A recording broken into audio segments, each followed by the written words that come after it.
Greetings, pro wrestling fans, and thank you for joining us at the Pro Wrestling LookBack podcast. I myself, Nick, am sitting here with... For this evening, I am Sapporo Don. And Younger. All right, guys, this is going to be a special Superstar Shake-Up 2018 edition of the Pro Wrestling LookBack podcast. We're just going to basically go through each of the superstars that were switched over from Raw and SmackDown and talk about any of the superstars that were called up from NXT. Anything that kind of you guys want to point out before we kind of start talking about individual superstars, maybe wins and losses from the Superstar Shake-Up so far? Yeah, Jeff Hardy. Yeah? Was a win for me. Yeah, I don't know how I feel. Yeah, right off the bat, too. Literally right off the bat. It was interesting. It's the first thing of the show. Because I think we all were under the impression maybe like Seth and him were switching, or the U.S. and Intercontinental might have been switching, but... I think pretty much everybody thought that Seth was going to get switched over, even before we thought Jeff Hardy was coming, which in my eyes, I don't know, nobody's going to be a big fan of, but I just... What year is it? Like, I don't need Jeff Hardy to be headlining my 2018 Superstar Shake-Up. This isn't 1999 or 2008. Like, it's 2018. And I don't know. That's just my opinion. I know it's not going to be a popular one, but again, like we've stated a million times on the Pro Wrestling Lookback, opinion-based podcast. Yeah. You know, check us out on Twitter and Instagram at PW Lookback. Quick plug for the boys. Yeah. But I don't know. Any of your guys' thoughts? I don't mind him being the U.S. champ, actually, to be honest. I just thought it was really cool how that was like the first thing of the show, like immediately. First thing. It just popped on the air. Well, not really popped on the air, but you know what I mean? Yeah. Not even just matches or anything either. Just like you usually do like a little segment before.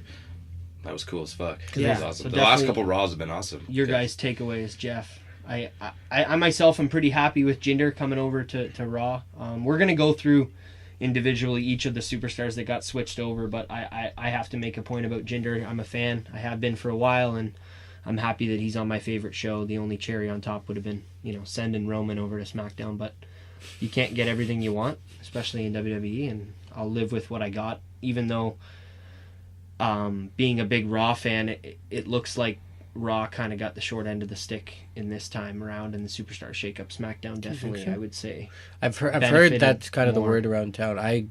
We'll have to go through this list. I don't know how I feel about that, if they got the better end or... Mm-hmm. Yeah. I guess we can start going through, unless you guys want to talk about anything else. I don't know. There's not much to... Just with that Raw thing, what you guys were just talking about, I think it's not even just like the short end. They did get a lot of people, but they got a lot of jobbers. Like they got a lot of people that are just gonna headline that main event show, like WWE main event. And, like, wow, yeah. It's like all this other stuff, but like who for like Jose and who else? I don't even know about Jose. Like, we'll see what happens with him and see if they want to give him a push. But yeah, he's probably one of them for sure. Yeah, they did get a lot of lower level guys. I mean, Mike Kanellis, The Ascension, Chad Gable, Mojo Rawley. But like I said, we'll go through them individually. But I mean, it's a good point to bring up. They got Zach. a couple. They definitely got the short end of the Superstar Shake-Up. I don't think SmackDown gave up nearly as much as Raw gave up as far as top end talent. But yeah, I guess we can start. We'll start with Raw. We've already started talking about it anyway. So first on the list, I have Jinder Mahal and Samir Singh coming over. Like I said, kind of a popular pick for me. I like Jinder. He's kind of a good guy, and I see Sapporo Dean is diving into the Sapporo, as some of you probably heard. Yeah.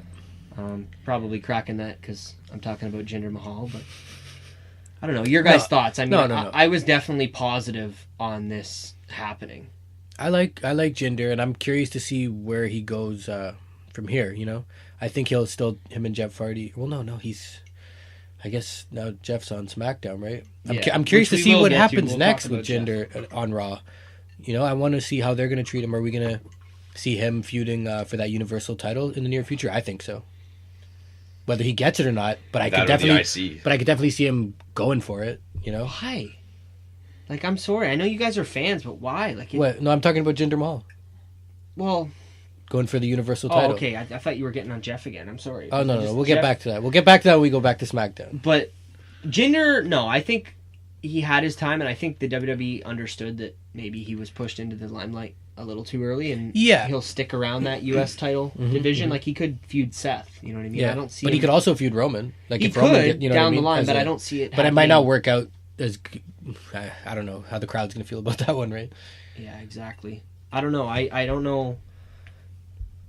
I mean, there's plenty of places they can go with Jinder. In my opinion, he's a real heel. Whether people want to agree with it and say he's a heel because he's genuinely disliked, to me that's a heel. If you're disliked, you're a heel. No, I agree. Whether you're disliked because you suck at wrestling or because of whatever, you're bad at promos or whatever the case may be. If you're booed, you're booed. Yeah, no. But yeah, anything for you, Younger, about Jinder? Like, are you? What do you see for him going forward? Like I said Raw? before, it's like what Donovan said, probably the Universal title, but I said the IC belt too. They'll probably put it in like or something after. Yeah, see what happens in the next like month, and see what happens after Backlash. I think then we'll go from there. Yeah, because Backlash is in 2 weeks. Yeah, and we have the greatest Royal Rumble ever, where Jinder's facing Jeff, I believe. Yeah, for the U.S. belt. Yeah, Oh, but okay, wait. Can I want to go into this quickly? Just sure. If we can go off topic for a quick second here. The show's for him, of course. I think it's so fucking stupid that we got this pay-per-view or whatever you want to call it, the greatest Royal Rumble, and then we got Backlash, but we had the shake-up, so now I feel like we kind of know that unless they throw us a big curveball, like, we know the outcome of most of these matches. Like, now guys are separate. Like, you got Jeff and Jinder. I mean, the popular opinion would probably think that Jeff Hardy's going to retain, because, you know, Jinder's not going to take that title back to Raw now, or is he? You know, and also with like the tag titles, for example, you got the Bar and Sheamus, who have now been moved. Like, they're obviously not going to win the Raw titles and go to SmackDown, are they? I'd like to see something maybe like that happen. And I have a theory. It's not probably a, realistic one. I'll talk about it more when we go into Sheamus and Cesaro later. But I could see that happening just because WWE's really been in the mood to swerve people lately, and I could see them swerving us and putting 2 titles on one brand. Maybe introducing a new title. Like I said, I'll talk about that later, but I think we can probably go on. I have just kind of in a random order. This is not, top superstar drafted to least. It's kind of just a random order of the people that got drafted over to Raw or, shook up over to Raw, however you want to put it. But I've got the Riot Squad coming over from SmackDown. Yes. How do we feel about them coming over to Raw? I don't mind the Riot Squad at all. I just think they have to be used in a certain way. Like, Ruby Riot's got to go on her own. I agree, yeah. I was just going to say that. Ruby Riot's really good by herself. She doesn't need those two. No, not at all. That's a good, because I wouldn't have thought of that. It's a good opinion to have about that, I think. What about you, Donovan? Any? I was literally going to say the same thing. Like, I think I see some, like, serious potential in Ruby Riot as, like, a heel. What if they played it off more like they're her heaters rather than a group being unequal? Like, I know, because I think I agree with you guys completely. Like, I totally think she could thrive as a single star, but I also think, like, if she had heel backup, that doesn't hurt her. No, I think it more hurts her to put her on the same level as, Sarah Logan and Liv Morgan. But I don't know. I myself, I like the switch. It makes more sense with, we'll talk about when we get to SmackDown with the Absolution going over there. But it makes sense, and we'll kind of see what they do. Like you guys said, I don't have much opinion about them. I think the fact that they had these 2 groups come in at the same time really tainted my likability. I don't know if that's a word, but you know what I mean. My ability to like this group as well as Absolution. The fact that there was 2 groups, it made it a little bit weird. And I totally agree. I think Ruby Riott as a single person, as a single star in NXT, she was fantastic, and do the same thing on the main roster, maybe without the other 2. I don't know if you put the other 2 as a tag team or you separate them as well, but I definitely agree. Think it's time for the Riot Squad to end and maybe Ruby Riott to come up out of the ashes of that. Yeah, I'm a little surprised too that they brought them all together, because I thought that we would have been seeing some split ups or leave a couple of the girls on SmackDown or one over there and bring a couple here. But no, they brought them over together, which I thought was interesting too. Excuse me, but even bringing them over, it doesn't mean that they won't separate. That they won't say, yeah, exactly. No, Right? So yeah. I think Ruby Riott's going to be on by herself soon, in my eyes. Let's Yeah. hope. That could definitely work. But then I don't know what happens to the other 2, because I don't know how well they do on their own. Well, that's just it. That's what I mean. Whether it was a tag, you put them as a tag team or you split them up. I don't know how that's gonna. Mm-hmm. I mean, no offense to Sarah Logan, but I don't know if she really deserves a roster spot to begin with. Whether that's a popular opinion or not, I don't know. Yeah, I haven't seen enough of her. I really haven't seen a lot of her in like a singles match to make that that call. I know she's fairly new, right? No, maybe. But I need to see more, I guess, really. I don't know what her character is either. Like, Yeah, I mean, there's only so much you can say about the Riot Squad, but Yeah. I think you guys wrapped it up pretty nicely when you said that Ruby should be on her own. I definitely agree with that statement and think that, you know, yeah, that's probably where they should and could be going. Yeah. But next on the list, probably a much bigger one than that, Kevin Owens and Sami Zayn. Oh, yeah. Formerly fired from SmackDown, brought over to Raw with The Miz, and then we kind of had an email be read from Sami Zayn on Raw. Which was great. Yeah, loved it was that. a great little segment. Sami Zayn reading the email with the glasses on, you know, the whole gimmick.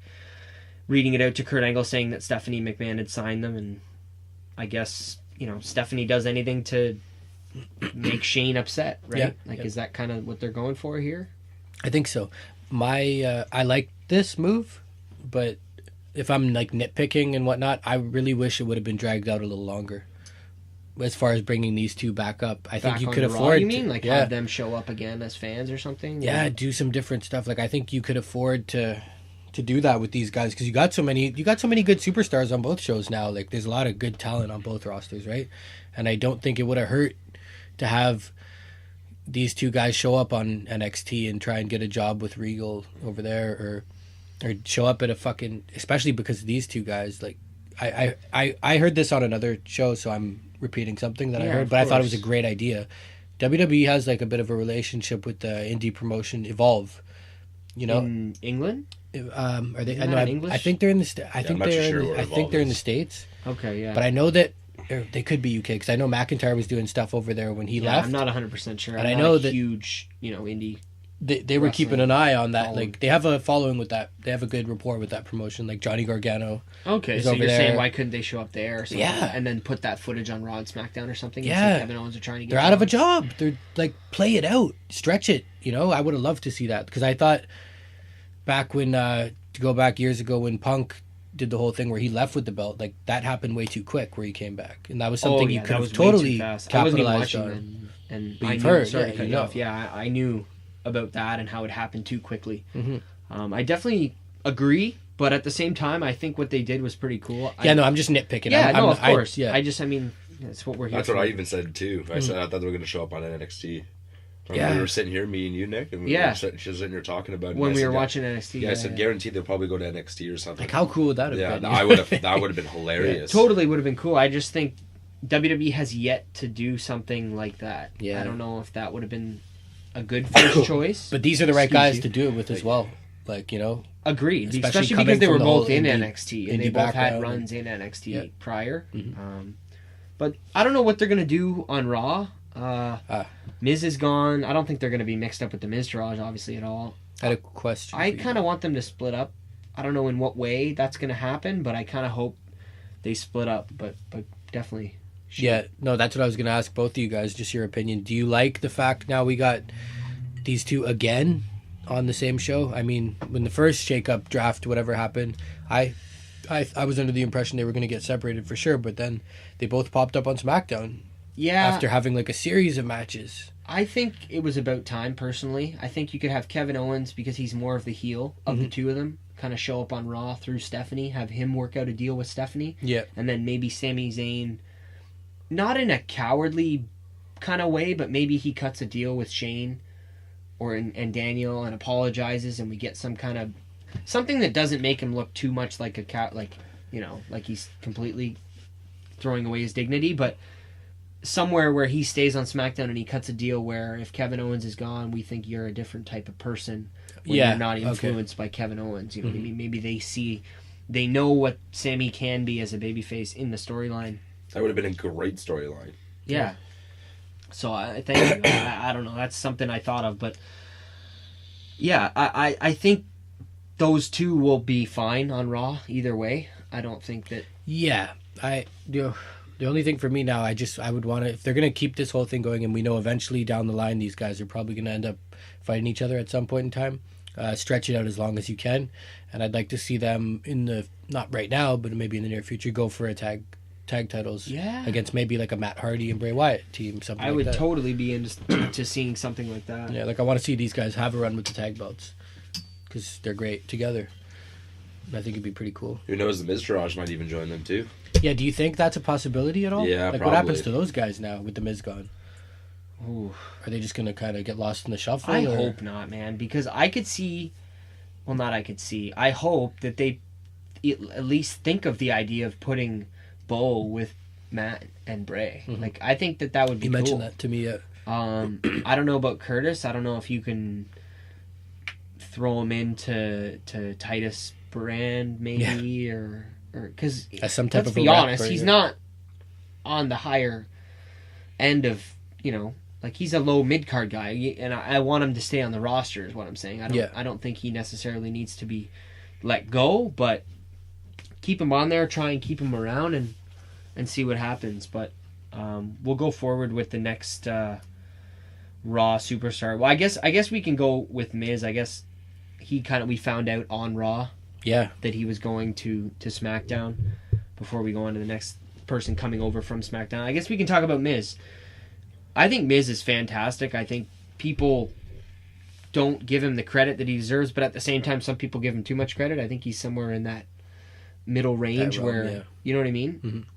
He's kind of just at the top of the Intercontinental higher mid-card and is trying to break through to that top part, and I want to see him do it. Oh, me too, yeah. I want to see him challenge somebody for the top title, whether it's AJ or Nakamura or whoever it is on SmackDown that he ends up fighting.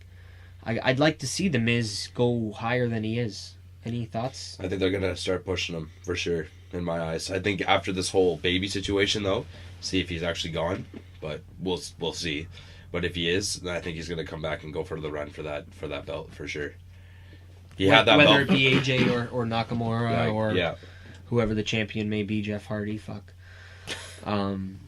yeah, whoever it may be. Triple H might come back for a run. We never know, right? Well, first, he's got some unfinished business. You'll never get the Jeff Hardy anyways. Not anymore, I don't think. But Yeah. Who's that, Triple H? No, I'm saying SmackDown. Well, no, I'm just saying SmackDown won't. for the belts, like for Oh, the yeah. championship in general. But whatever. Yeah. It's cool to see him with the U.S. belt.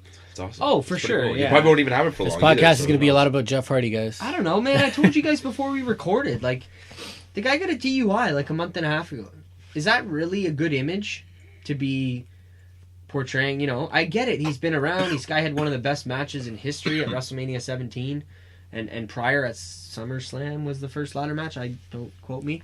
But he's amazing. But I don't know if we should be giving guys a title after something like that. And Yeah, nobody Not even just after that, but so soon. so you're on I my agree side with that. for once? Yeah, Yeah, but nobody really...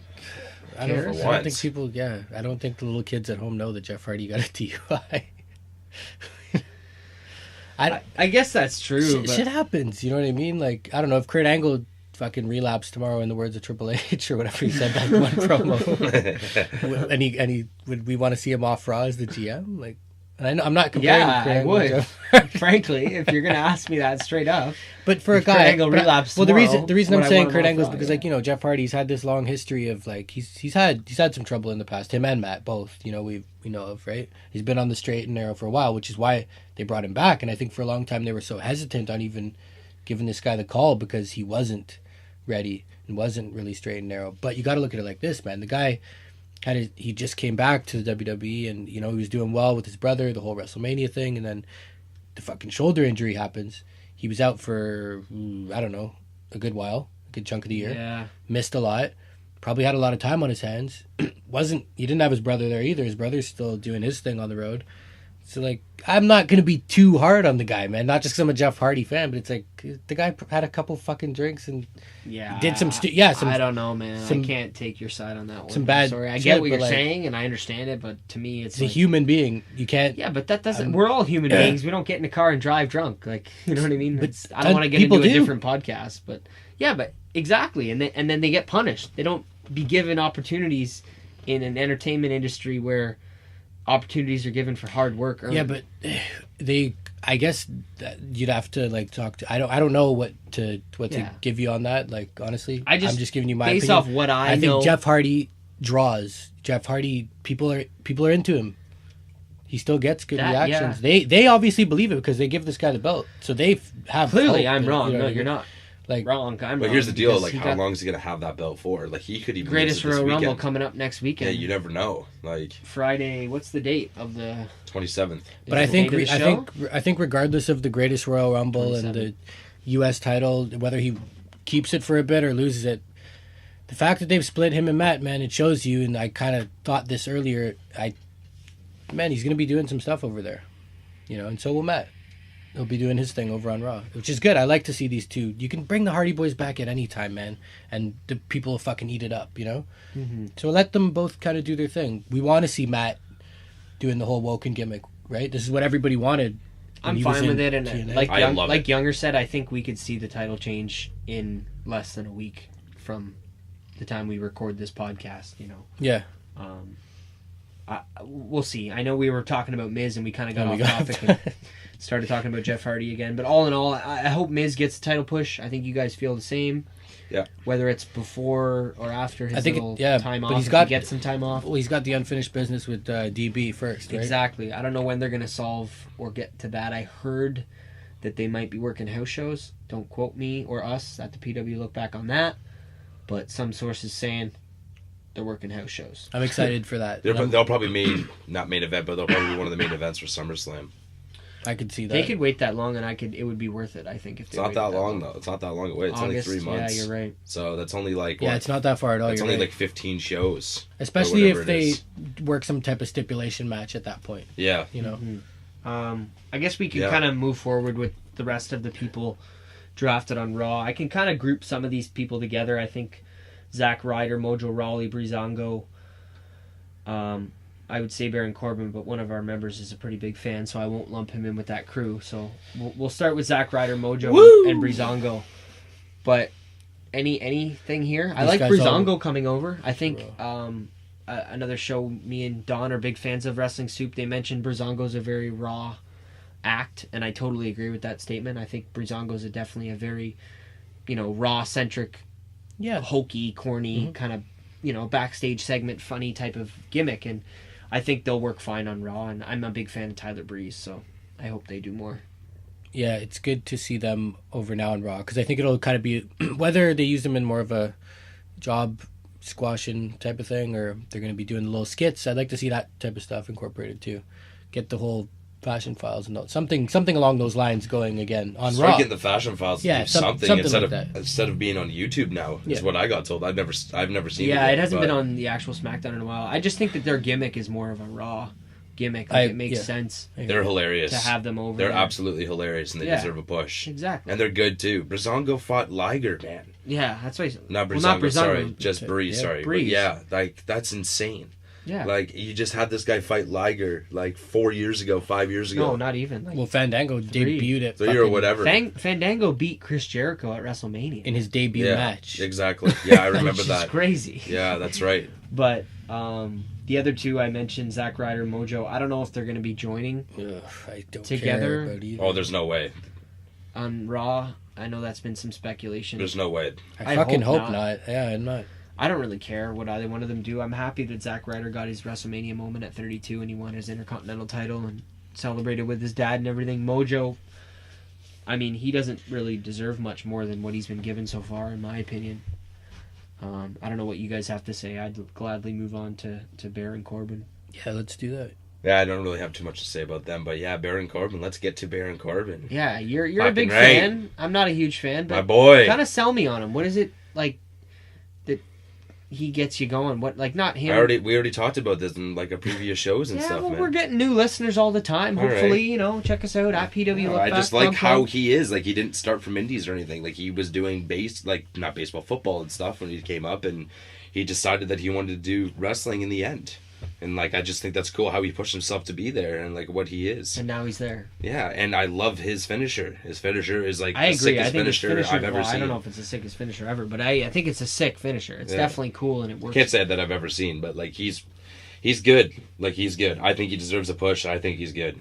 Obviously, he made a mistake before with that Money in the Bank briefcase because obviously something happened outside of work. Yeah, and I think his match with Cena, I think that kind of hindered him in a way that Cena didn't give Cena didn't put in a good word for him. You know what I mean? That match was garbage, and Cena didn't want to be there, and you could tell. So I don't think that helped him at all last year at SummerSlam. Well, you know, I think he's going to get that push. And we're going to see it. I think we're going to start seeing it in the next couple of weeks. Maybe he can feud Seth Rollins, you know, and get into that Intercontinental title area. I don't know. I could see it happening.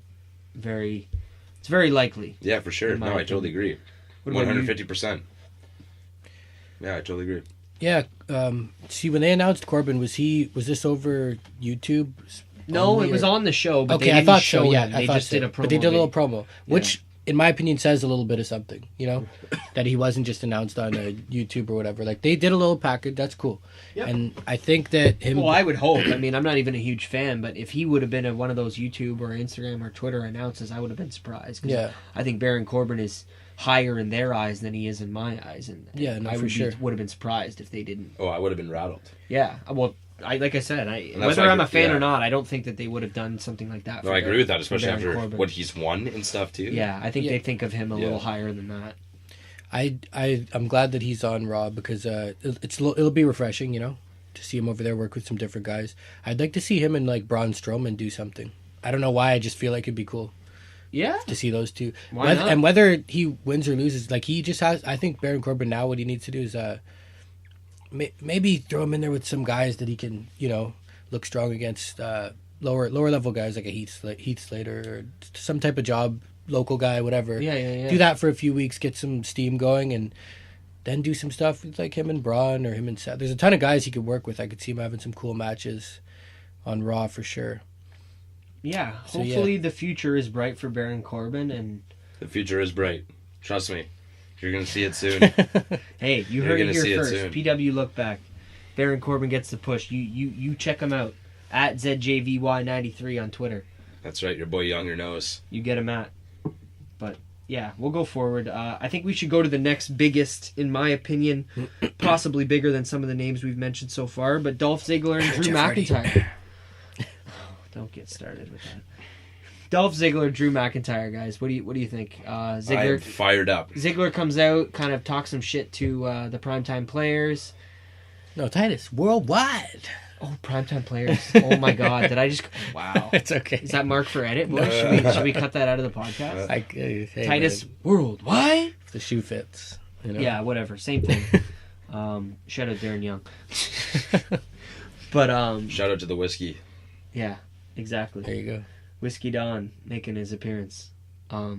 He's here. Anyway, I don't know how I feel about Ziggler, but I like the fact that Drew McIntyre showed up and kind of completely shocked everyone. I was not expecting this. This is one of the least people I would have expected to debut. I would have thought of, you know, Jeff Hardy and Big Cass and other people before I would have thought of Drew McIntyre. And I liked his little run that he did in NXT, and he's one of those guys that wasn't really working out in WWE, and he went out and made a name for himself in the Indies in Europe. And did he wrestle in New Japan? I don't think. Who knows? 3MB might be getting back together. I don't think he did. Yeah, hey, 3MB's coming back together. Want to see that. They're all on the same show. See that. Come on, man. Oh, I think everybody wants to see I could definitely see it. No, we're definitely going to get a backstage segment at some point, like for sure. Yeah. Whether it's just together. Yeah, and Heath is going to end up looking like the meathead. Exactly. That wants them to get yes, with him. Exactly. And they're way above that now. Exactly. They're much higher than 3-man band status.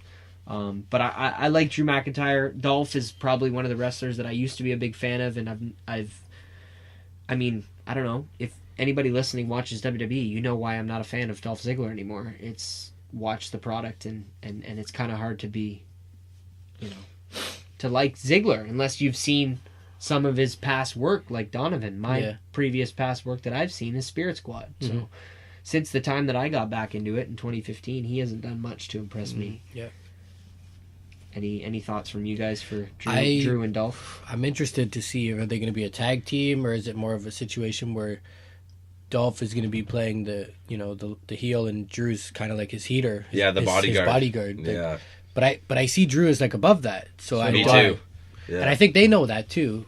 So I don't really think he needs to be on the sidelines. Well, I guess we're going to find out the next couple of weeks. Yeah, I'm interested. I'm interested. Starting tomorrow, you're going to definitely see them come out tomorrow. And that says something good, I think, for Dolph Ziggler, because he's a guy who's not doing too much as of late, right? So I'm interested for the first time in a long time to see what happens See what they can do. with Dolph Ziggler. I mean, I was interested when he did the whole drop the U.S. title thing, so I'm not trying to jinx it. Hopefully, Drew McIntyre and Dolph are separate next week, and, I wouldn't get your hopes up on that one there, buddy. they don't... no, but you know what I mean? Yeah, I do, but I just I think that's going to be a thing. I think it's more along the Shawn and Diesel.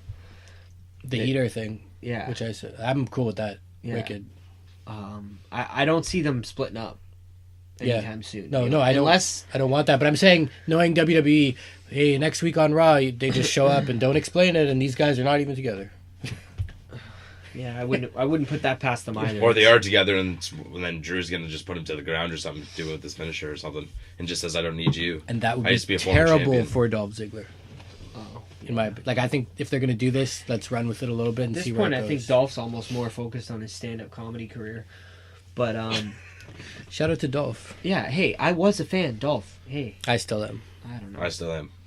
We love you, Yeah, not Nick. no, not me anymore, Ben. But Not Nick, no pun intended, because of the whole No. Dolph Ziggler. yeah, let's talk about something else. Okay. Natalia. Why don't we move on to some women? All right. Other than the Riot Squad we've already talked about. But Good move. yeah, I think so too, and Good- I good think the fucking- whole Ronda Rousey. Yeah, they're gonna end up fighting each other. Yeah, but I think is it's a good way great. for Ronda to not sneak, but finagle her way into the women's roster and not just be working. Well, with they've already Triple been H friends and for a Steph- couple years, so they know how to fight with each other. I'm pretty sure. and they've been so. training for years, and I think that it all works. The fact that they're together, I think, I don't know how to say it. Like, it changes kind of the way Ronda was introduced, and rather than her just being like an outsider coming in and working with the company executives, she's actually working with one of the wrestlers. She's coming out and defending Natalia when she's getting beaten up by Riot Squad. Yes. Was it Riot Squad that beat up Or was Natalia? it, no, the other two. No, it sorry, was it the was the other other two. two. My bad. It was The other two. Absolution. Yeah. It was? Yeah, because Sonya Deville yes, got because- serious because- clothesline. That's what yes, made me. yes, That's yes. what reminded me. Which comes into my whole thing about them fucking burying Sonya Deville and having her step in the ring with Ronda. Like, come on. Her whole gimmick is MMA fighter. Like, you really gonna put her in there with the baddest chick on the planet? Like, She had to keep them separate as long as you can. do the honors before she went to the other brand. Yeah, it's a joke, in my opinion, is what it is. A straight joke. But, I don't know. I'm not even a huge Sonya fan. I'm sorry. But, Yeah. like, to have someone's gimmick No, I be hear you. It doesn't MMA and then make- have, like, the baddest MMA chick come in and fucking destroy her, Yeah. it doesn't make much sense to me. Do you guys have much to say about Natalia? No, like I said, her and Ronda are just going to go at it. I think it's great what they're doing right now with them. They're just going to build up with each other, and Ronda's going to kind of be like her side chick, I guess. Yeah. Just on the side, just anything happens, and then eventually we're going to probably start seeing something on the lines of like Natalia saying like, I probably don't need you anymore, or half that stuff, like blah blah blah, you're making me look bad or something. I don't know, but we'll have to wait and see, right? But eventually they're going to fight each other. So, but you are right though, it is a nice little build up towards something, and it's good for Ronda just to start because it will make her look good too. Yeah, Not saying that she does not look good, but it will make her look good for sure, and give her a storyline that isn't, the executives. Exactly. She's in the Divas division now. Natalia will help her out a lot, Divas too. division. She's in the women's division now, Yeah. and it actually feels like she is. Yeah, Natalia will help her out a lot too. Totally agree with that. We have some lower picks, I guess. Mike Kanellis and the Ascension, as well as Chad Gable. I'm a big Chad Gable fan. I don't see him doing much. You wanted the singles run for a while now. Well, I have, and this kind of shows what I've become accustomed to. I don't expect much from this. If anything, I expect him to team up with Jason Jordan once he comes back, and maybe we get American Alpha 3.0. But I don't know. Either that or have them feud each other. I think that could be cool. That'd be cool. Have Chad, the babyface, come saying back. I don't need you type of thing. Well, no, maybe he's coming on Raw and he's saying like, you don't think I forgot, right? Like, you left just because you found out Kurt was your dad. You know what I mean? Like, I'd like to see Chad bring up the fact that they were a team and maybe that Jordan left him hanging and he had to go find a new tag team partner, and now he's here on Raw and he wants to finish whatever was started. I'm not saying that's going to happen. I like Chad Gable. I think he's kind of this might be stretching, but I think he's in the same line as Kurt and Benoit and a few of these guys that are technical, Brock in a certain way. He's got that real cred, and he's better on the mic than Jason Jordan. He's more of a character, I think, than Jason Jordan, as a babyface, at least. I don't know about a heel, but I think that could work. At the same time, he is a heel right now. Yeah. And that's why I think they could put them together again once Jason is clear. But do we know when he's set to come back at all? Should be soon. No, I think it should be soon, but we don't really. I'm sure they're keeping us in the dark on purpose for a surprise return at either Backlash or one of the coming greatest Royal Rumble, perhaps. I hope he doesn't show up for the greatest, but they might need him. 50 guys is a lot. I don't know how many guys from NXT are coming down in the show, but I don't know. Any other opinions on the other people I mentioned, Mike Kanellis or the Ascension? I'd like to see something happen with Mike Kanellis. I don't know much about him. When he came in with Maria, I understood the gimmick, and I know they were over in TNA, but well, yeah, and that's what I mean. Like, she's not going to be around, No. as we know, right? She's dealing with the child. She just had a They baby. had the baby, so let's do something with the guy. Like, yeah, and these picks we're talking about now, I mean, Mike Kanellis was announced on Twitter, and the Ascension was announced on Instagram, and Chad Gable as well on Twitter. These aren't picks that were even mentioned on Monday Night Raw, a 3-hour show, where they could easily have told us some of these picks. I don't know why they waited. I guess it's a social media push thing, but I don't know. Do you have anything from either of these? Mike Kanellis, the Ascension. We haven't really said much about the Ascension. Not really. The Ascension is pretty cool. It's cool how they came over with Brazongo, so they're probably still going to do something with the Fashion Files backstage. I didn't even think of that. That's a good point to bring up. Yeah, that's a really good point to bring up. But nothing else. Pretty much like I said before, like they just got a lot of jobbers, so probably like a lot of guys are going to be working top like house shows and like other stuff too, right? That's a good WWE point. main event, like all that other stuff, like those type of shows. Yeah, the top guys on Raw are more or less going to be the same as they were. Strowman, Roman, Seth, exactly. Finn. I guess we'll get to it, but we don't have Joe anymore for now. But the only other big name I wanted to mention, unless you guys had anything else to say about Chad Ascension or and then like Mike the other thing Kanellis. about Chad was like I already said it too. It's just going to be nice to see him in a solo run. I like Chad Gable too. Yeah, he's sick. He's awesome. So it should be different, and we'll see what happens. Yeah, sorry to cut you off. No problem. No. I hope he gets the solo run. We'll see what happens with him. 100% agree with that. But the final name, before we take a little break, the last Raw person, you guys remember? He wears a robe. Oh my goodness, Mr. Rude. We skipped. He was our mystery opponent. We had another one. One more. Who did I miss? Let's get to him. We'll go back to it after. I'll save it. I'm curious because I'll save it. It'll be a surprise. It'll be a nice little anyone. surprise. It'll be a nice surprise. Bobby Roode. The glorious one. He was the mystery opponent on the main event of Raw. Kurt Angle said we didn't know who it was going to be. I loved Bobby Roode in NXT, and I do not love Bobby Roode in WWE. He's a totally different character. Babyface Bobby Roode is not likable, and I find it ironic that me and Younger watched Raw together via FaceTime, pausing for commercials and all. Shout out to Younger. And I said to Younger 2 minutes before this happened, I said, I can tell you who I hope it's not. And I said, I hope it's not Bobby Roode.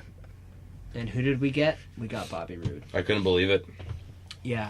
But it is nice to see him come onto a show. Fresh? Yeah.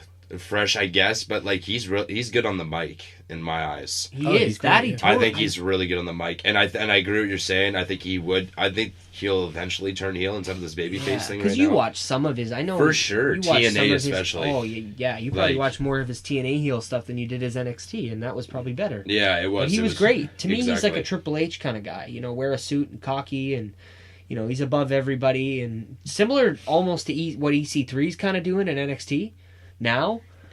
I totally agree. How do you feel, Donovan? I know you're a Bobby Roode fan through and through. So yeah. Shout out to Peterborough, Ontario, Bobby Roode. Yeah, this Canadian boy himself. As much as I'm not a fan of Babyface Bobby, we got to be... Babyface Bobby. That should be his new gimmick. I like that.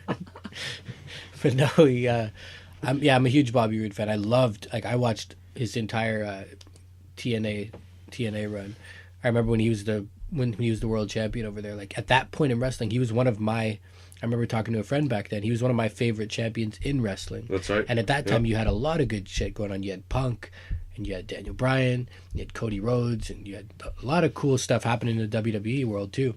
But I remember at that point in time, I would watch TNA weekly for Bobby Roode. Yeah, not for Bobby Roode, but like I know what you mean. Definitely, he was one of them out there. He fucked with James Storms, didn't he? Like they were both together. Yeah, he turned on him, and that was for anyone who just said I didn't say fucked James Storms. I mean, he fucked with James Screwed him Storms. over. Yeah. I know what you meant. Yeah, but they were together. Beer money, right? Yeah. And no, I followed him all there, and I remember when he came over, I was excited. I didn't see a lot of the NXT stuff, but enough to appreciate it, you know. And I don't know. I guess I'm trying to think. Heel Bobby in NXT was great. We're gonna work towards it. I feel like on Raw. I think that's why he's here, and maybe we're gonna get to it shortly.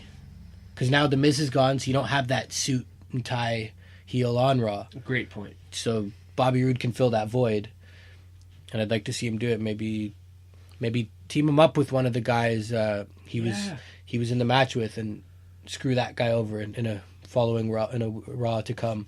Maybe a Finn Balor or like a Bobby Lashley. Him and Lashley could work together. I could see that. That's a good point. I could see them almost, being not a team, but like just a quick stint. Not like a tag team, but like a team where they are working together as a unit, maybe in the main event or pushing kind of Miz level area. And really, come on, a heel Bobby Roode against Seth Rollins, babyface. I'd love to see that. Oh, that would be amazing. Yeah. Because Seth Rollins finally is working. He's starting to find his niche, And I'm finally being able to buy into him as a babyface because I was a big Seth Rollins fan as him as a heel, and it took a while. But I feel like now, April 2018, after Mania, his entrance and winning the title, and I'm starting to get behind babyface Seth Rollins. And rebuild, redesign. Yeah, I definitely think it was an overall a good... For Raw, not as good as SmackDown, but pretty good. I like the shaking it up, but it's just new stuff to see anyway. And I know you had one other person that I'm missing. Is it Ember Moon? Yes, that's a good one. Holy shit! NXT call up. I think the reason I didn't have she wasn't her on my list trade is because she's more or less in the same category as Bobby Lashley. Yes, because she came up the week before the shakeup. AOP. Same with AOP. Yeah. Those three guys, Bobby Lashley, Ember Moon, AOP, they kind of all came up quotations the night after Raw. No Way Jose. No Way Jose as well. Yeah, I was kind of almost bunching them all together. No, so I'm happy Younger brought up AOP and No Way Jose for sure, because obviously we want to talk about all of them and how they're going to do on the main roster. We can kind of all talk about them at once. Yeah. I think Ember Moon is built for the main roster. Her gimmick's perfect. Her body type is perfect.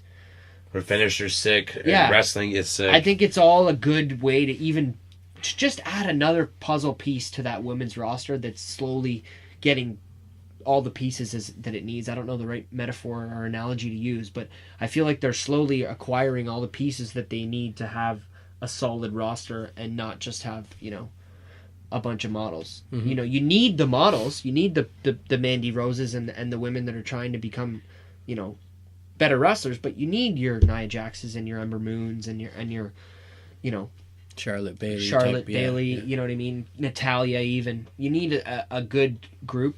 Ruby Riott. I see all these women working well together, and in my opinion, Ember Moon's a good choice. Yeah, no, she's definitely a good fit to the roster. I'm curious to see what happens now with her. If they're gonna just launch her right into the title picture or do some other. I feel like they might, honestly, because that whole her and Nia teamed up for that Raw. Now we'll see where they go. Yep, and Nia being a babyface and everything, as well as AOP. I think they're gonna be challenging for the tag team titles before we know it. Yeah, probably Bray and Matt if they win at the Greatest Royal Rumble. But who were the other two you mentioned? No Way Jose. I think he's again kind of in the same category as Breezango as a Raw. No Way Jose is like as a jobber. Yeah, a Raw gimmick. You know what I mean? That type of gimmick works on Raw. Exactly. They'll be able to do the backstage segments with the conga line, and I like No Way Jose. I watched his entire NXT build from the time that they showed promo videos, almost until the time that he was called up. But I think all those other people you mentioned, as well as Bobby Lashley, they're all going to do well on Raw, and I'm very excited to kind of see where Raw goes from here, and I don't know. I'm sure you guys feel the same way. Yeah, so can we just get a quick rundown of the people who came over again? Of I just everybody? wanna, Yeah, of course. on the Raw So side. we had Jinder Mahal and Samir Singh. The Riot Squad, Ruby Riott, Liv Morgan, and Sarah Logan, of course. Yep. Kevin Owens and Sami Zayn getting signed by Stephanie McMahon. Yep. We mentioned The Miz going over to Raw, or going over to SmackDown, sorry, just because that happened on Raw. Zack Ryder, Breezango, Natalya, Mojo Rawley, Dolph Ziggler, Drew McIntyre, Baron Corbin, Maria Kanellis, The Ascension, Bobby Roode, Chad Gable, as well as Ember Moon, AOP, No Way Jose, like Younger mentioned, and Bobby Lashley coming over on the week before, quotations, the night after Mania. I think it was pretty good. It's not too bad. I just It's really not bad. Not too bad. After we've run through it like that, I'm definitely more confident about it, than I was 40 minutes ago when we started talking about it. But I think that's pretty much good. We can probably move on to SmackDown unless you guys have any other stuff to say about Raw. Do you guys have a favorite that came over from the other side?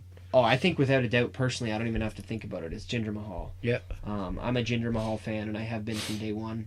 I hope he gets a push. I hope he gets the Intercontinental and title, hopefully one day, and maybe the Universal, whether it's a year or two down the road. Mine would have to be Bobby Roode for sure. Yeah. Yeah. Just what he's been doing so far and how he's been working really well as the character that he is, babyface or not. Even heel or babyface, sorry, he still plays the part really well. Good wrestler, good in ring talent, and he's gonna get that IC belt. I think there's a few guys I think they're gonna get the IC belt, and I think he's one of them. Yeah, sure. We'll see how long Seth holds on to that belt. Yeah, I think there's a lot of guys that are chomping at the bit to get a hold of that belt. Yeah. What about you? Who's your takeaway from Raw?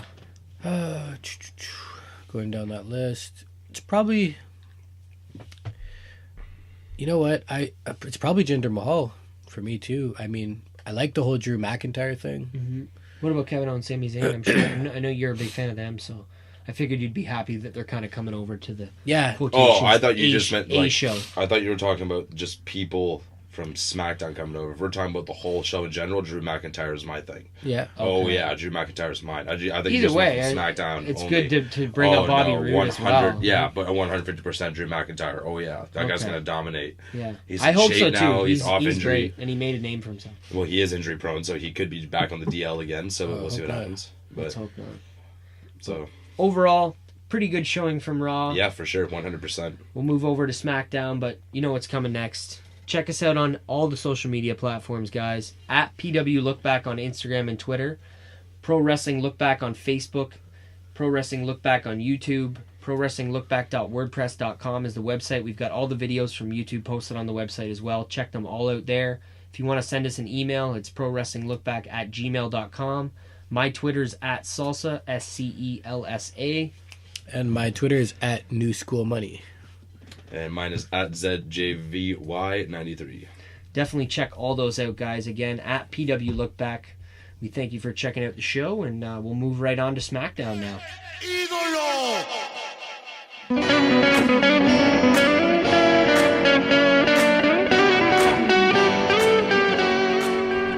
All right, I guess we'll go right into SmackDown, guys. Any big jump outs that you can think of before I start listing off the names of people that were shaken up over to SmackDown?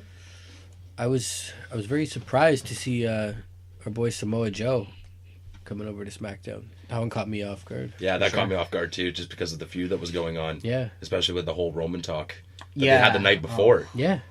Yeah, that was huge. I was hoping. I told you. I texted you, Younger. I said if Shinsuke goes to Raw and and Roman goes over to SmackDown, I'll personally send WWE an email and say thank you. Yeah. But I didn't get either one of those. It's okay. It was still a good shakeup, and I think Samoa Joe, like you said, Donovan, probably the biggest star going over to SmackDown other than Jeff Hardy. Probably my favorite, you know. Yeah. I'm a big Jeff Hardy guy. But I don't know. Any big guys for you that jump out other than Samoa Joe?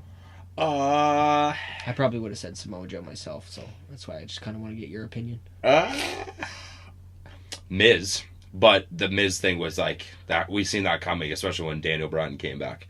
I Yeah. think we all kind of knew that was going to happen. I Well, I like actually what- thought Daniel Bryan was going to come to Raw. So did I. Right? We Which didn't you talk said, about that when we talked about Raw, but I was actually pretty shocked. Like when Kurt Angle said, "Miz, you're going over to SmackDown," and wink, wink, nudge, nudge. Daniel Bryan, still has some pull over there. I think that threw me for a loop. Yeah. I wasn't expecting that. And Yeah. I agree. Miz going over is also a big move as far as SmackDown.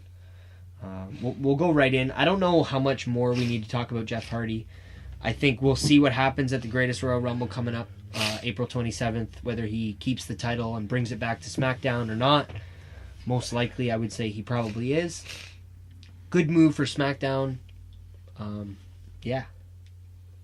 Yeah, it was interesting. They had, not to dive into it too much, but Jeff Hardy and Shelton had a cool little match on SmackDown. And I like, now, like we talked about Chad Gable going over to Raw, I like Shelton as a singles guy too. I think he could do some serious stuff on SmackDown. Whether it's, U.S. title, upper mid-card, main event picture, he can go. So I'm excited to see what he does by himself over on SmackDown. Especially too. for his age now and how big he is, he can still move. He's great, yeah. He's awesome. Totally. I've always liked Shelton Benjamin. Yeah, I was watching Shelton Benjamin in the first round of my watching wrestling days back in 05, and he was killing it back then, I agree with both of you guys there. We'll move forward. Absolution, like we mentioned in the Raw talk, Absolution coming over from Raw to SmackDown. We'll see what happens. We didn't talk about it, but Paige being announced as the general manager on the week before. I think this will come into play, having Absolution and Paige being on the same brand. I don't know what they'll do as far as storyline. I think maybe Paige is going to be the babyface, and Absolution's going to try and maybe ask for some special treatment, and they're going to be disappointed when they don't get it. Yeah, I could totally see that going down too. Yeah. But I don't know about how you guys feel. I know I'm a big fan of Mandy Rose, obviously. Not much to say about them. I think they're both working their way, and I gave my 2 cents about them burying. Yeah, it's like what you said. Basically, I think they're just gonna try to get Paige to help them out much as possible because they used to be the leader of the group. So, yeah, but we'll have to wait and see. But if not, if they end up being their singles run, that's good too. It's good for the women's division in general too, right? So more women. It's just gonna be even better. We're gonna probably talk about it that Asuka's over here now. So that's going to even be more better too. So for sure, it's going to be good. They did a good job in the last couple of weeks on both shows on what who switched up and what they're going to start doing. Probably fresh matchups. Yeah, exactly. No, totally. Caught us off guard for a few things, especially the Samoa Joe thing. That was huge. For sure. Massive. Nice. I think that's it. I don't know how much there is really to say. I mean, I wish them both luck on SmackDown, and like you guys said, and I said, I think they're going to have some sort of dealings with Paige, and we'll see where that goes in the coming weeks. Samoa Joe, you mentioned as a big one. I guess we can dive into it a little bit more. He showed up very unexpectedly. Yeah. Out of the blue. I don't think anybody was expecting this, especially with his match, his couple of matches. He's in a Fatal 4-Way match for the Intercontinental belt at the Greatest Royal Rumble. That's right. As well as being in a singles match against Roman Reigns at Backlash for the Universal title. So I don't know if that means he's going to lose both and just end up on SmackDown, or if he's going to win one and bring it over, or what's going to happen. I think WWE's got their hands full with this storyline.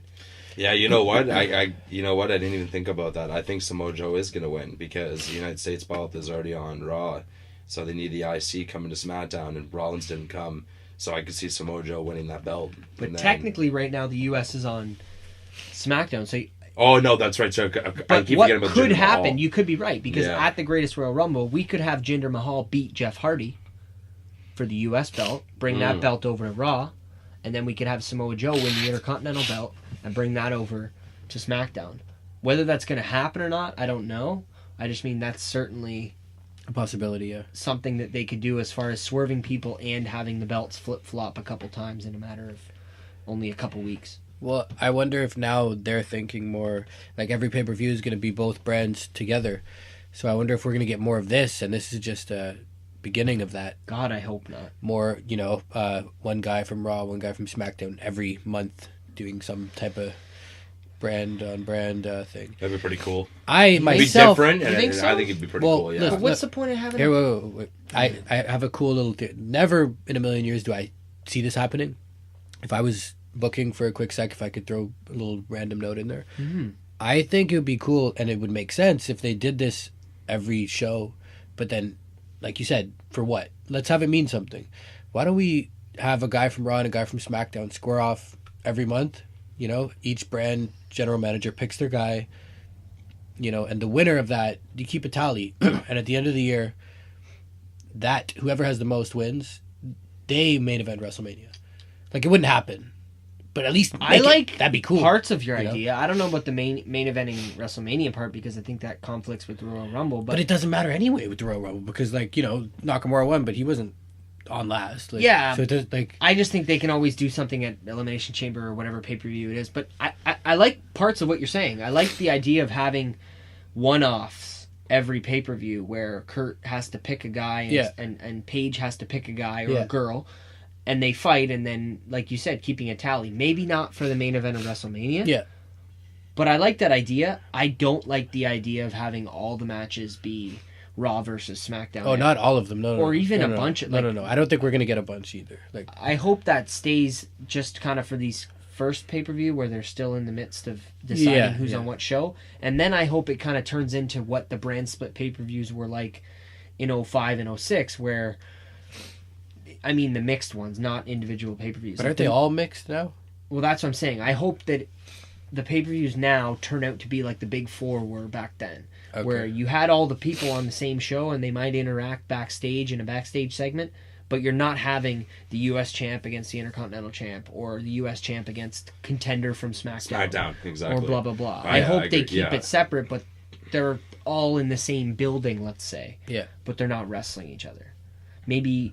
we get a confrontation similar to John Cena and JBL backstage where we have Roman with the Universal title bump into AJ Styles as the WWE champion, and then they have a little, I'm better than you, blah, blah, blah. Something of that nature. That I'm okay with. Yeah.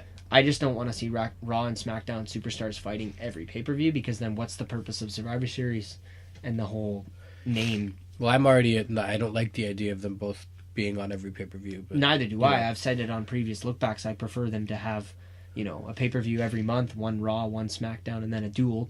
One Raw, one SmackDown, then a duel like they did back in 05. The only 06. The only positive I can take from it is that, like, now I will definitely be interested in every pay-per-view because I will get guys from both shows. But like, you don't think that this brand split and the Superstar shakeup and the additions of the NXT superstars, I feel like SmackDown now and Raw now could put on individual pay-per-views and not have filler.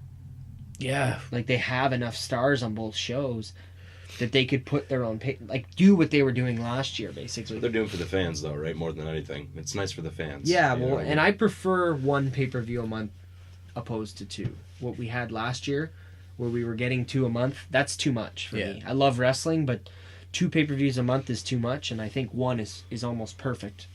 I don't know if you guys want to move forward with the next SmackDown superstar that was brought over, but I think this is kind of a bigger one, big Cass. No pun intended. Oh, yeah. Him getting intermingled with Daniel Bryan and showing up kind of to close SmackDown. Definitely a very Vince move, but I'm fine with it. I think that the two of them are going to be able to work really good together, and I'm curious what you guys had to say about this matchup.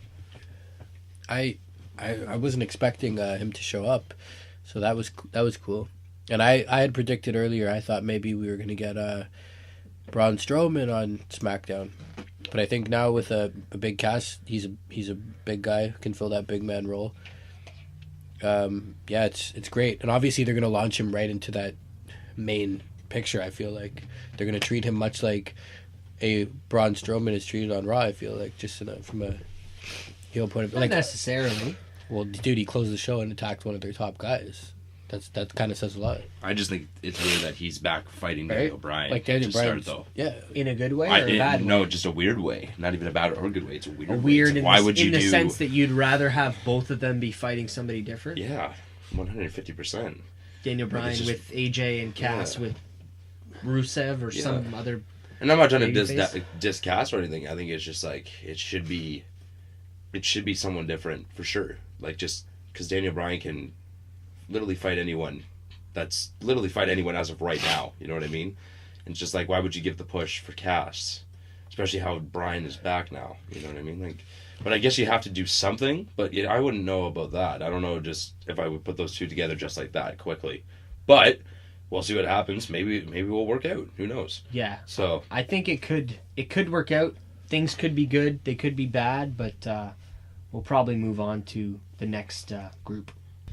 The next group being Youngers Boys, NXT, Sanity. Woo! fired up. Shout out to Sanity. I think they've done a really good job in NXT from the time they were introduced until now. Sanity with no Nikki Cross, by the way, too. Yes, good point. Good thing to bring up. I think that was a good choice. I think she's kind of getting the... I know this has been said before on podcasts before this one, but she's getting the Carmella treatment. You know, Carmella didn't come up with Big Cass and Enzo. Yeah. They put her in the singles role. They pushed her. Look where she is now. I see Nikki Cross, not at this moment because Shayna Baszler's the champion, but I see Nikki Cross being involved in the Women's Championship in a singles type of way, which she hasn't done yet. I don't think. I know she was in a Fatal 4-Way match with Ruby Riott and that lot. But I don't know. I think Sanity is going to do a good job on SmackDown. I think SmackDown's a good fitting for that gimmick. It's a good thing there's no Wyatt family around right now because I don't think they would... Not that they're the same or similar, but I just don't think they would clash on the same brand or even on the same, WWE. But, all good for Sanity. I hope they do well, and I don't know who they're going to feud, first of all. I could see them attacking New Day, somebody like that, to really... That'd be good, actually. Maybe have the Bludgeon Brothers and Usos try and work out a program that lasts a couple pay-per-views or one pay-per-view. I know they're fighting at the Greatest Royal Rumble, so we'll see what happens there. I can't believe I have to say the Greatest Royal Rumble when I say that. I can't believe I actually have to say the Greatest Royal Rumble every time I say the name of the pay-per-view, but that's what it's turned into, and it is a pay-per-view. But your guys' thoughts on Sanity? Sanity, like I said, was my group when I started watching NXT. Well, I've been watching NXT for a while, but when they brought them up as a group, because Eric Young was kind of doing his thing, and when they came together, I said, this group's going to be sick. This group's going to be doing things. And they end up winning the tag team belts. I think they're just more than tag team belts. I think they're just a good push for a main roster. They deserve it. I love Killian Dane, love Alexander Wolf, sorry. I'm pretty sure that's what it is. And Eric Young, I think it's going to be a good push. Like you said, I think they're going to start them off with like someone big. Or like if not, or it might be a couple of jobbers too, just to get that whole like these guys you can't don't fuck with these guys. Yeah, and, I could see that like as well. The Bludgeon Brothers type of thing. So, but we'll see. But I'm excited to see them there. It's cool to see them there, and hopefully big things happen for them. I'm actually really excited. Yeah, no, me too for sure. I'm not as big on the other guys, but I like Eric Young a lot. Yeah, you do. I remember when they first debuted on NXT. I was excited. I love the music. Canadian. Love the entrance. Shout out Eric Young, Canadian. Yeah, Canadian. Pro Wrestling LookBack Canadian podcast. I'm a huge fan of this group, and I want to see what they're going to do. Yeah, I think they're ready for this. Yep. And I could almost see them going after guys on their own too, like attacking a Daniel Bryan type of guy or like a singles guy or something. You know what I mean? They don't necessarily have to. I'd love to see them in the New Day. I think that'd be cool. Yeah, that's a great them or the Bar. The Bar as well. Yeah, the Bar is over here now. Is on SmackDown. Yeah, we haven't talked about that yet, but the Bar as well. So yeah. I think that's probably a good place to lead right into the Bar. The Bar coming over from Raw. Yeah, that's right, yeah. And we already Donovan talked about this earlier. It looks like we already know who's going to win the tag teams then, unless they're going to have 2 tag belts on one show. Yes, so, thank you for bringing that up, Younger, because this is something I mentioned at the beginning of the show. I want to put this theory out to you guys. This is just pure speculation. I don't necessarily think this is going to happen. Yeah. It's just a thought of mine. Let's say the Bar wins this match, and they take those titles over to SmackDown, and SmackDown now has 2 tag team champions, and they introduce women's tag team champions on Raw. Oh, that'd be pretty cool. That'd be sweet. This is just a thought. I know it doesn't make sense to have 2 tag team titles, and I know you just made your blue titles and your red titles, and you have, you know what I mean, and they're happy with what they've got right now, but maybe that's a way to introduce Raw women's tag team titles. I don't know if that's going to happen. Or cruiserweight titles too. Or cruiserweight tag team titles. I know they have their own show. I don't see that as much the only reason I say that, not because I'm against the cruiserweights, they haven't been on Raw as much as they were in the past. Cruiserweights used to be a much more of a staple on Raw. You'd always have 1 or 2 cruiserweight matches on Raw every week, and we're not really seeing that anymore. So I don't know. I'm curious to hear what you guys have to say about maybe potentially having Sheamus and Cesaro take the tag titles over to SmackDown and maybe getting women's tag titles. Yeah, no, that's a cool point and an interesting one too.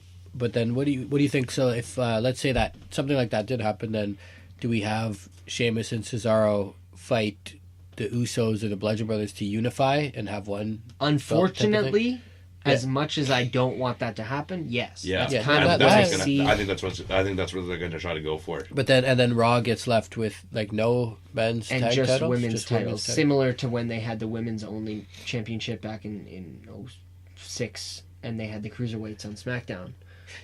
So I don't know if that could work, especially with, to me, the greatest women's tag team yet, the Iconic Duo, which we will get to, but the Iconics, by the way. Yeah, the Iconics now on SmackDown on WWE. But what were you going to say? Sorry. Well, what do you think? What does that mean? What do you think? What does that mean for the tag wrestlers of the men on Raw, like AOP and like Matt and Bray? Like, do you think the division can still stay strong without belts? Like, can they still, or are they going to drop the ball and just kind of do you know what I mean? That's a really good point. That's what I mean. Yeah. That's why I didn't want to say what I said with full hearted, thinking that's the only way they can go. Because that's a really good point. I don't know. Maybe they would drop the ball and kind of have them just fight it out for a little while without a belt. I don't know. But we'll wait and see and kind of go from there. But I definitely think Sheamus and Cesaro is a huge upgrade for SmackDown as far as the tag team division. When you can throw the Bar and the Usos and New Day and, frankly, the Bludgeon Brothers all together. I like the Bludgeon Brothers. I think what they've done with them is okay. And like I said on previous shows, I think the fact that it's Luke Harper and Eric Rowan is what's made them what they are. I don't think they would be anywhere remotely close to what they are with the exact same gimmick if it was 2 people that nobody knew. Yeah, no, I agree. I also think that these guys, Sheamus and Cesaro, coming to SmackDown is huge because if these guys split up, you got 2 top-level guys right there, 2 guys who could be in your world title picture. So that's huge. Like it's a huge move. I don't know if Sheamus is gonna be on that path anymore. Yeah, that's true. I know he's dealing with injury stuff, and they're trying to slow him down a bit. Yeah, so I don't think Sheamus is gonna have. I don't want to put Sheamus down in any way, but I don't think Sheamus is gonna be having any more world title runs or WWE Championship runs. That's just my own personal opinion. We'll wait and see. But I figure we'll stick to tag teams unless you guys have anything else to say about the Bar. We can move on to the Good Brothers, the old Bullet Club boys. Yeah, right. Bullet Club is for everyone. Shout out Corey Graves. But I'm happy to see them get a switch. I feel like they definitely needed it. The fact that they call everyone nerds and Finn Balor is for everyone, I don't think that worked. To be honest, I don't think you can have Finn Balor saying he accepts all types of people and his partner calling everybody nerds. I just feel like that doesn't work together. I think it'll be good to have them over on SmackDown, and I hope maybe we get a segment with AJ. But what are your guys' thoughts on the Good Brothers? Younger, do you want to chime in first? Or? Oh, buddy, you already fucking know. Like this is my shit, man. BC all day. So I just wanted them to come over with Finn. That would have been sick. Yeah. But maybe we'll see them with AJ. Who knows? And get AJ to turn as a little bit of a heel in the future, though. Not right now because of the whole Shinsuke situation, but maybe. But it's nice to see them come over, and maybe they'll start getting some fucking TV time. What if they swerved you and put them with Shinsuke? Pardon me, sorry? I was thinking of that as well. What if they swerved you and they put the Good Brothers with Shinsuke? That'd be pretty cool, too. I would like that, too. I think that I could see that happening. I was honestly thinking that. It's interesting. Because they're all about Japan, right? They always talk about Japan. Yeah, that's right, yeah. Like in the storyline. And they could have a relationship with him from back there as well. So, you never know. I think the future is bright on SmackDown. I know I've said many times I'm a Raw guy, but I'm very curious to see what SmackDown can do in the coming weeks and months going forward. I think they definitely got the better end of the stick, like I said. But any other stuff on the Good Brothers? I don't know. It's interesting that they came over without Finn. So like now, yeah, I guess are they gonna do something with AJ or are they gonna tie him with Nakamura? I do feel something will happen like that though. Do you know what I mean though when I said about Finn, how like the characters seem to just be on different, not pages, but different walks of life, different paths. Too. Yeah, different paths. I don't know. I agree with you guys too. I think they could join up with AJ and we'll see what happens. But I like them. They did great in Japan. No, I'm more on that page. Like I really do think that is gonna happen. Like I honestly kind of see Shinsuke or with AJ. Yeah, with Nakamura because like they've already done the whole AJ thing. I just like to throw stuff out there. Like I don't know if I actually think that's gonna happen. I think that would Nakamura is cool. He's the heel, and it's very predictable for them to go with AJ. Like everyone would expect it, see that coming, especially if they came down to the ring to help AJ quotations and then help. I totally could see that happening. When you said that, I was thinking of that point in my head, which is it was cool that you brought that up. Cool. But yeah, who else do we got there? I guess another big one is Asuka, which in my eyes, I didn't really know. I mentioned it on our WrestleMania WrestleMania React show that whether she was going to go back to Raw or if she was staying on SmackDown. I thought she was going to go back to Raw because in my eyes she kind of lost her chance at the title and then she was going to go back. But I guess Kurt traded her, or I don't want to get into what happened with Kurt and Paige and trades because we'll be here for another 2 hours. But I guess that's how that went down. You know what I mean? Mm-hmm. I like Asuka. I've watched Asuka from, not quite as far back as the Kana days in New Japan, but I watched her right from the start in NXT, and I saw her entire build. I still am a little uneasy. I know you're a big Charlotte fan, Donovan, about her losing at Mania. I know it was a fantastic match, but I still just personally, I don't know if it was the right time. But if anyone was going to beat her, Charlotte was the person. And I hope that maybe what she does on SmackDown, she can keep riding the wave she's on. I don't want to see her dip down because I know last week she was doing some babyface stuff with Carmella and Charlotte, and I don't want to see that continue too much. Yeah. I like to see her on her own. I'm fine with her being a babyface, but I don't necessarily want her mixed in with, the four horsewomen of Charlotte and Becky. Yeah, and it's interesting you bring that up because I'm starting to wonder if Becky is gonna make some type of turn. Like, what's going on with her? Becky to me is the what could have been. I think she should have been shipped over to Raw. Yeah, I was a little surprised that she was shake-up that we've had. Agreed. I agree with that. More than just Natalia. Yeah, that'd be cool. Yeah, but it's obviously why. Well, it's obvious. That why they brought Natalia over though to work with Ronda for sure. Oh yeah, like we mentioned before, those two are gonna, like you said, they work together already, and they're gonna end up. They're familiar with each other, so yeah, they trust each other, so yeah, it's good. It's a good build. It's going to be a good build for a couple months. For sure. But overall, Asuka on SmackDown, I think, is a good thing. I think she needed a change of pace, but I just hope that they keep her at the level she was at and not diminish her character or bring her down. Yeah, I think it's important to, now that she has the loss, it's good in a way because she can lose. You know what I mean? We know that she's not unbeatable. But yeah, I don't want to see her losing to, I know she's not like a Dana Brooke, like just something random like that. So I think they will I think they'll keep her strong, but it's like now that, the possibility is there that she could lose. We're not always expecting to see her coming out on top. So it's cool, yeah, fresh matchups, and I want to see her go for that title. That's what I'd like to see. I'd like to see Asuka go for the title. Yeah, I think we might get a little bit of Carmella and Charlotte first for a little while. Yeah.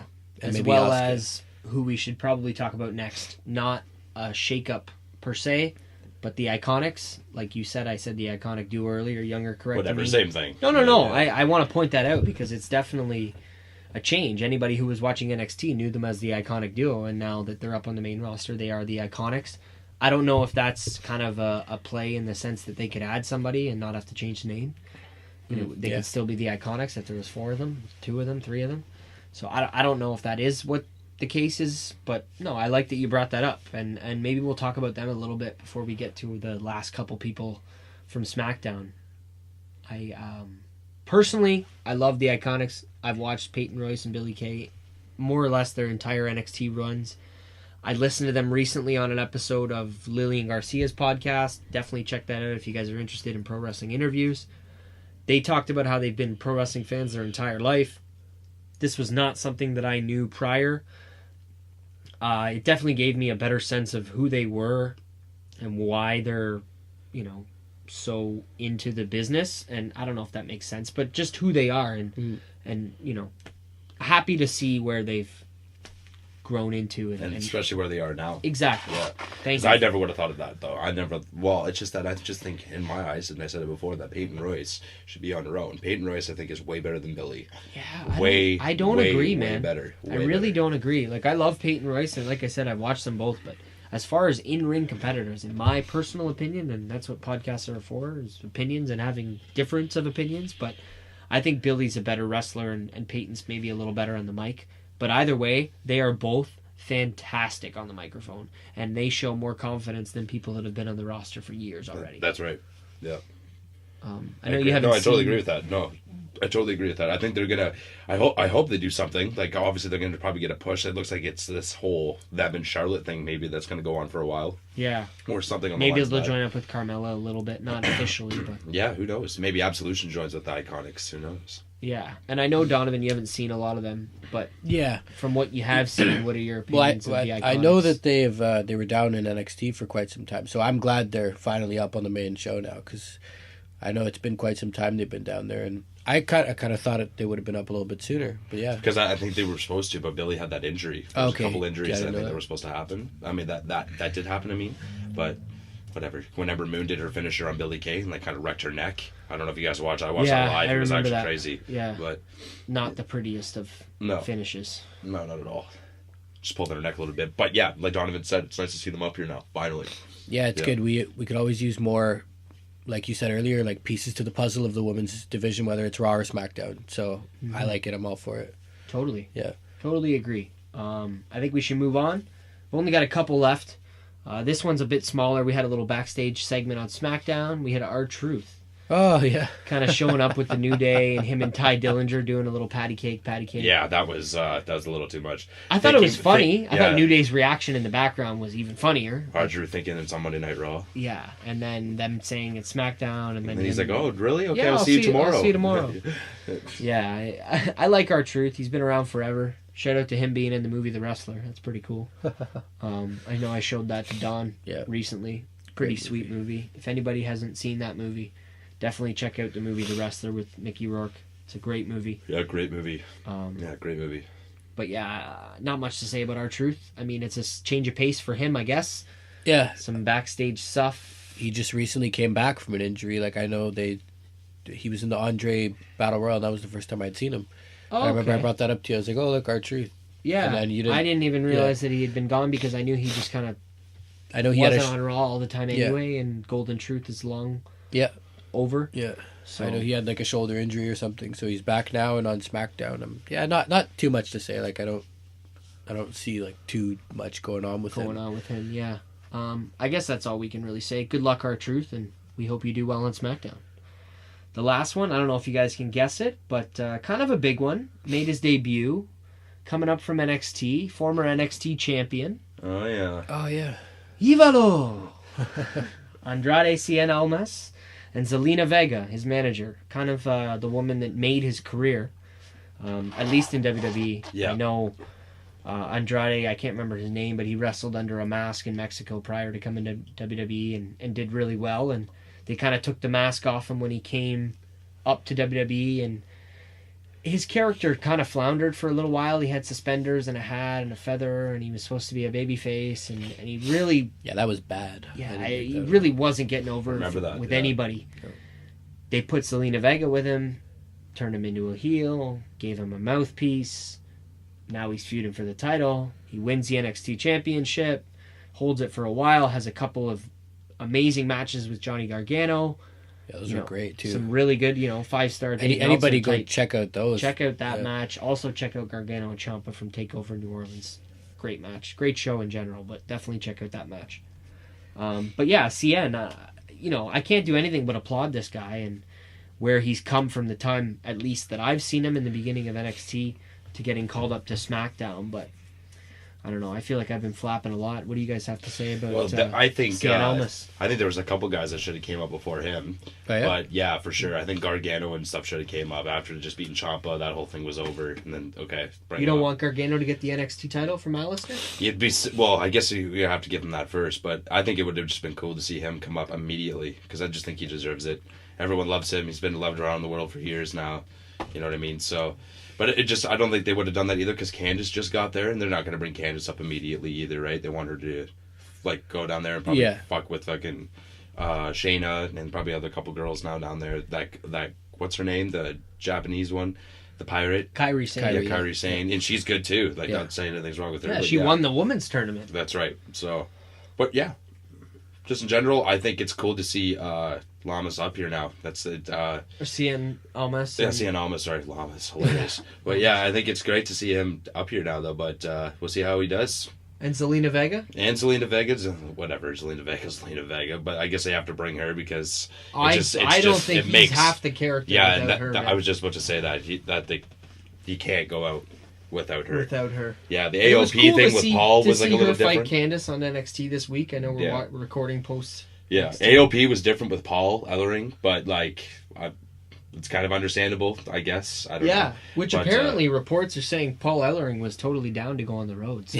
Yeah, he did. Originally, I thought it was just because he didn't want to go on the road, but apparently he's saying he was interested and they just weren't having it, which I don't agree with. I thought maybe he's going to go back to NXT, but it looks like maybe Paul Ellering's time with WWE might be over. No, he's going to go back and go probably help with his daughter because his daughter's down there now, right? Okay, we'll see. So yeah.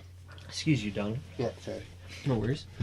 But yeah, anything for you, Donovan, to say about Cien Almas? I got a bit to say here. I like this guy. I wasn't so into him at first with the whole bit they were doing with his character, but with the manager and the mouthpiece, he's great. I'm a little worried for him, though, at the same time on SmackDown. I do feel like he is a guy who could get lost in the shuffle, even with the manager and even being an NXT champion. Like, I'm worried. And to me, I kind of want to see this guy do some stuff maybe in the cruiserweight division. Like, I don't think that's where they're going to go with him. But I think he's got a certain, like, quality to him with the mouthpiece that brings a bit of a star quality to him. And I think that could help that division, and they need something like that. They need... I don't want to dive too deep into the 205 stuff, but I think he could help that division, like, greatly, especially with her by his side. You need more character in that division. How much does he weigh? That's what I was going to say. He's a smaller guy. Is he? Yeah, he is a smaller guy. Like... Well, do you remember back in the Royal Rumble looking at him to some of the other guys? He's not the biggest guy. Yeah, I'll give you that. He did look small. Yeah. I'd be curious to know what his weight is, even in comparison to like Buddy Murphy. Was it Buddy or Blake? Buddy Murphy on 205 Live. Sorry if I messed that up on the last show, guys. But I know he was overweight as of recent on the show, and they made a storyline of that. I thought that was kind of cool. So maybe he could come over to 205 Live. Not that I see it happening, but it's definitely a possibility. Yeah, let me ask you guys this. Like, who would you, if you could pick a first feud for Almas, who would you mix him up with on SmackDown right now? If you could think of one guy off the top of your head, maybe. Because that's the problem. You know what's weird? The first person that comes to my mind is a heel, and he's gone. I don't know why, but I thought of Baron Corbin. Okay. I don't know why. That's just when you said it. That's who came to my head. Yeah. But that doesn't work. A, he's on Raw now, and B, he's a heel. As far as baby faces on SmackDown, as much as I'm not a big fan of him, maybe if he loses the belt, Jeff Hardy. Maybe if he keeps the belt, Jeff Hardy. Yeah. I could see Cien Almas and Jeff Hardy going at it. Yeah. Jeff Hardy's a big baby face. He's over with the crowd, whether I like him or not. He's a big baby face, and he's over. Yeah. Cien Almas and Jeff Hardy could work. Cien Almas and Daniel Bryan could work. Look how good Cien Almas and Johnny Gargano was, and how similar is Johnny Gargano to Daniel Bryan. Oh, yeah. You know what I mean? Yeah, I'm just thinking, like, at the current moment, like, what's going to happen? Because I think Bryan, we know he's going to be... Yeah, you're right. Bryan's mixed in maybe with other people. Maybe a Jeff Hardy. Maybe a Jeff Hardy, maybe a Rusev.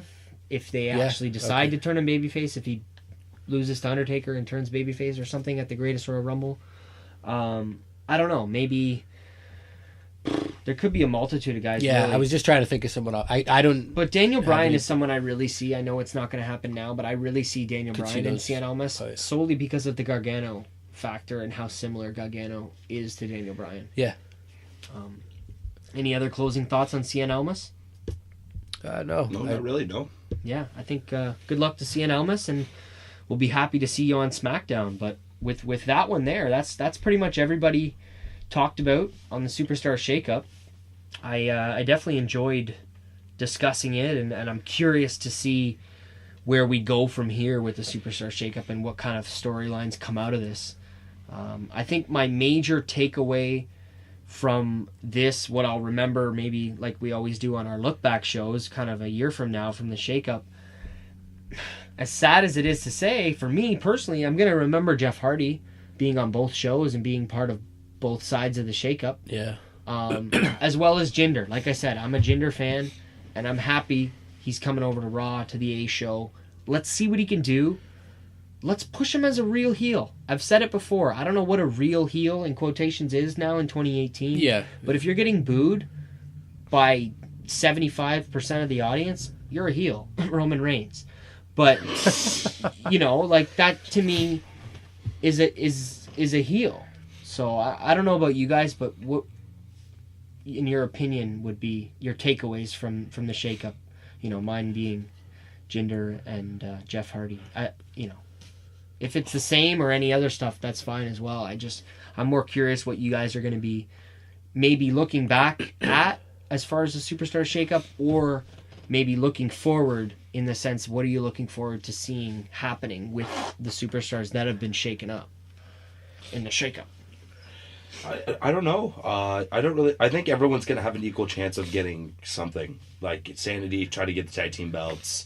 So, like Rude going for IC belts, something else. Like anyone that switched over, like Miz going for a championship. Like I just think, I don't know. I just think everyone's gonna have an equal chance of doing something, and I think it was a good shakeup on like who everyone got. Mm-hmm. So it's gonna be interesting for the next like year to see when that happens until next WrestleMania in New York, and we'll see how it is all the way till then, and see how everyone's been built up, see if anyone gets let go, see if anyone comes up in the middle of it. Because remember, the Riot Squad came up and they're like, what was it, after Elimination Chamber, wasn't it, or something like that? Yeah, so like exactly. Some people get more pushed. People could get called up later in the year. Exactly. And you're right, with the tag team titles, yeah. For Sanity, they could win that, and Bobby Roode, I could totally see getting a championship on Raw. Yeah.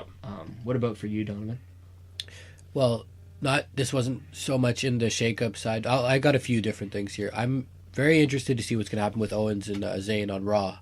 I want to see if they're going to do the whole messing with the GM thing again, and if they interact with Kurt Angle, and maybe that leads to some type of a matchup at some point with Kevin Owens and Kurt Angle, or both of them and Kurt Angle. Something. I want to see where that goes. Jeff Hardy, I'm glad over on SmackDown. Like that was something I think I kind of pitched beforehand, was to separate him and Matt. So I like that. And Samoa Joe, the fact that he's over on SmackDown now is really cool too, because I want to see Samoa Joe and Daniel Bryan, and I know those two guys personally have probably wanted to do that for a long time, but it just haven't got the opportunity to do it since as well as the AJ. ROH days. There's AJ. I was gonna bring up a few, like on SmackDown right now. There's a lot of potential dream matchups that I want to see, and it's just the fact that one of my favorite wrestlers, Daniel Bryan, is back. There's so much I'm excited to see on the SmackDown side of things. AJ and Bryan, Nakamura and Bryan, Joe and Bryan, just... It sounds like you're but you're very excited to see matchups that have happened outside of WWE that are going to be able to happen inside WWE for the first time. Sort of. I don't think Nakamura and Daniel Bryan have ever done anything, and I'm very curious to see how those two would work together. Absolutely.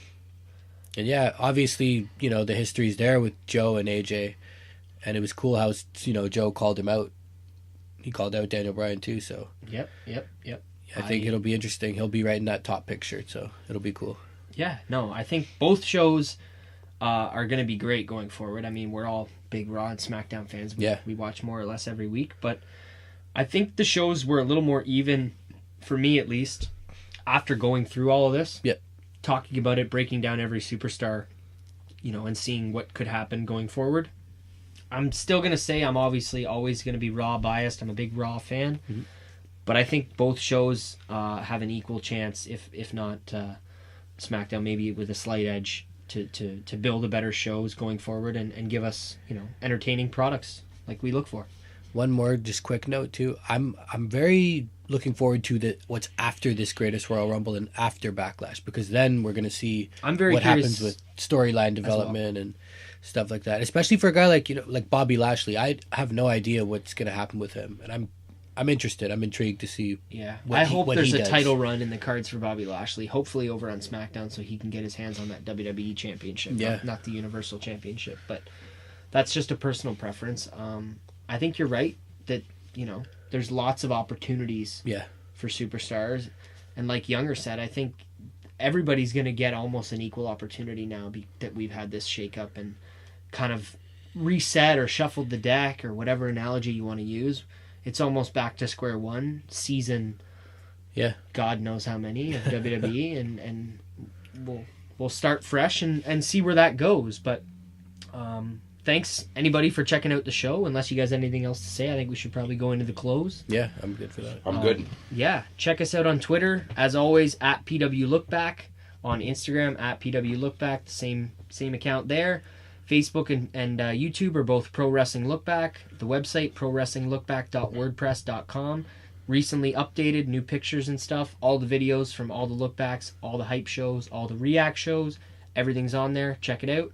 If you want to send us a question or an email, Younger's pretty up to date on the emails. He kind of gets all those in, prowrestlinglookback@gmail.com. And follow us personally on Twitter at Salsa, SCELSA. Mine is at New School Money, and I'll spell it out for you just in case. NEWSKOOLMONEY. And mine is at ZJVY93. Thanks for checking out the show, guys. Pro Wrestling Lookback. Again, that's how follow. I spell school, eh? Well, that's how I spell school, Younger. We went over this. Can't get over that. It's branding. I have a brand. Oh, Is it Titus Worldwide? So, yeah. With school? I got a brand. New School Wide. I'm branding. So, guys, hit me up. Follow me. Got lots of cool stuff going on my Twitter page. I review the movies and all the good matches. a lot of Jeff Hardy shout-outs on there, you know what I mean? Oh, no, man. And Triple H, too. Don't forget the Triple H shout-outs. Of course. But, yeah, thanks for listening. Yeah, anybody who's checked out the show this far, we really appreciate it. And like I said before, check us out on all the social media platforms. And I, myself, Nick, am signing us off. I'm sitting here with Zach. Donovan, telling you to stay classy.